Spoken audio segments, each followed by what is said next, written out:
Welcome back. Chapter 16 here. We left off in the first video by looking at ecological footprints or carbon footprints, and we were talking about really how bad we are here in the United States in regards to producing waste. So what we're looking at here in the graph over to the right is two bars. The green bar represents the population of humans on each of these continents.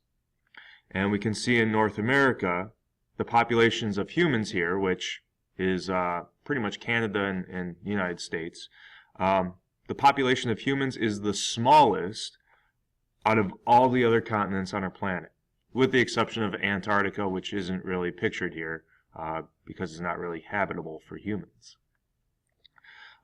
We can see Asia, their population is huge. We knew that though. I mean, they have policies on how many children you can have. We don't have that problem here in North America, yet our population is still really, really small compared to these other nations, these other continents. What's very interesting, though, is that the yellow bar, which represents the ecological footprint of each person in our nation, is way higher than anybody else on our entire planet. We produce so much more waste than Europeans, the second highest out of all groups of people. We produce double what they produce, more than double what they produce. So, what can we do about this? Why do we need to reduce carbon footprints? Well, we'll talk about that in a moment. But how can we reduce it? Bottom line, this is so large because we use so much energy. So, how can we reduce it? Bottom line, we can reduce our carbon footprints by using less energy. That's the bottom line. If we use less energy, our carbon footprints will decrease and we will have less of a negative impact on the world.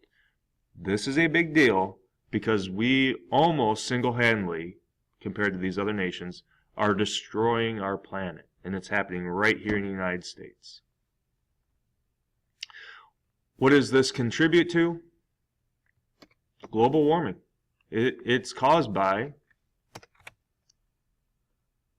it's caused by increasing carbon dioxide in the atmosphere. It's caused by increasing CO2 in the atmosphere.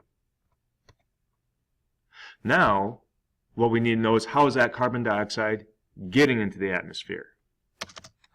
CO2 gets into the atmosphere by using energy. You might say, well, when we exhale, we release carbon dioxide into the atmosphere as well. That's very minimal compared to the CO2 released by using energy.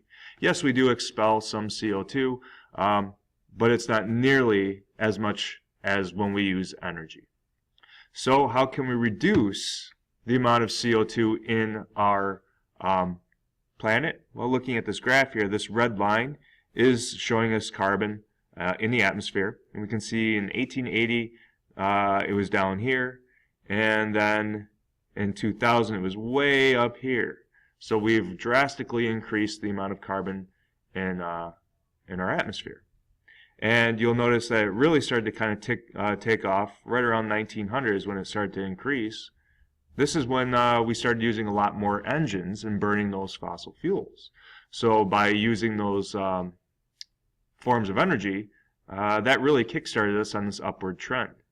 And what's continuing is, sadly enough, increasing technology. I'm doing it right now. So anytime we're using technology, we're putting off carbon dioxide into the atmosphere. What we see going along with this red line is the blue line, which is the global temperature. So there is very, very strong evidence right here to suggest that as carbon dioxide increases in our atmosphere, the global temperatures increase right along with it. How can it be reduced? Bottom line, use less energy.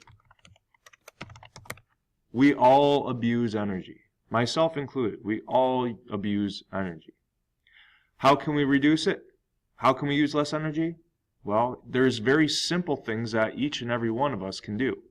For example, when we charge our cell phones, we have to plug that charger into the wall. Seems harmless, right? But the production of the energy that's going through that power cord, it releases carbon dioxide into the atmosphere. So when you're done charging your phone, how can you reduce the amount of CO2 released through that energy cord? Unplug it. You're not using it anyways. If you unplug it, it will, first off, it will release less carbon dioxide in the atmosphere, but it will also keep your energy bills at home a little bit cheaper. Probably not much. I mean, it's only an energy cord, but something's better than nothing, both in terms of money and in terms of carbon dioxide released. Another way, when you step away or out of the room and you know you're going to be gone for a few minutes, turn the TV off. Turn the TV off, you're using less energy and you're not releasing carbon dioxide, or as much anyways. The TV would still be plugged in, so it still would be emitting some carbon dioxide, but not as much as when you have it turned on. Taking a shower. When you take a shower, I'd be willing to bet most of you don't take cold showers. You probably take warm showers. And when you take your warm showers, how many of you honestly are in the shower for 15 to 20 minutes? Probably a good handful of you. Now, how does that release carbon? Well, it all goes back to, how does that water get warm? You have a hot water heater somewhere in your house, and that uses energy, a lot of energy, to heat up that water so it's not chilly when you're in there. So how can you save on that form of energy? If you could decrease your showers by 5 minutes, and you could be in and out 5 minutes quicker than you are now, you would save a ton of energy. And you'd save a lot of water. So not only would you be releasing less carbon dioxide by using less hot water, which, keep in mind, required energy to get warm, but you would be using less water as well, which is essentially, it's almost a non-renewable resource here in Arizona, water. And water bills in the summer, if you have grass, are significantly high. So you'd be saving in cost of two bills, water and energy, and you'd be releasing less carbon dioxide into the atmosphere. What evidence is there to suggest that global warming is occurring? The graph right here on our page says it all. So the amount of measured CO2 goes hand in hand with the measure of global temperatures. And as we proceed into our next item of business, which will probably come on Friday, you're going to get an opportunity in here to see specifically how high your individual carbon footprint is. You'll be allowed opportunities to think about how you could reduce your personal carbon footprint, and then we're going to try to actually implement those changes. So that's coming up on Friday. You will definitely need your iPads for Friday as well.